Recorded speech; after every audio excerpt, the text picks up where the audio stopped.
For example, మీకు ఎవరైనా చెప్పులు ఇచ్చి పట్టుకోమంటే పట్టుకుంటారా? నాకెందుకు ఇస్తున్నారని నాకు వద్దు అంటారు. అప్పుడు మీరు అది పట్టుకున్నట్టు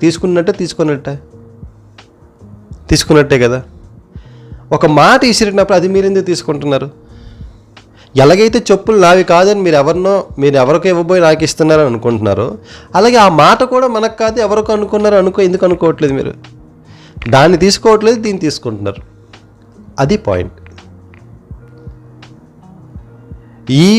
దీనివల్లే ఎవరైనా మనల్ని ఒక మాట అన్నప్పుడు మాత్రమే ఒంటరిగా ఉండాలని బాధపడుతూ, మనలో మనం కృంగిపోతూ, మనల్ని మనం తిట్టుకుంటూ, మనమే నిందించుకుంటాం. దానికోసం ఒంటరితనం కావాలనిపిస్తుంది. అది ఎప్పుడైతే నీలో ఆ ఫియర్ కానీ ఆ ఫీలింగ్ కానీ లేదో, అప్పుడు మీ ఒంటరితనం మీకు అవసరం లేదు. ఒంటరితనంగా ఉన్నప్పుడు బోర్ కొడుతుంది. ఆ బోరింగ్ వల్ల మీరు ఇంకా సఫర్ అవుతారు. సో ఎవ్వరు కూడా ఒంటరిగా ఉండాలని ఆశపడరు. ఎప్పుడైతే బాధలను తీసుకుంటారో, ఎప్పుడో ఎవరో అన్నారని హర్ట్ అవుతారో, వాళ్ళు మాత్రమే ఒంటరిగా ఉండడానికి ప్రయత్నిస్తారు.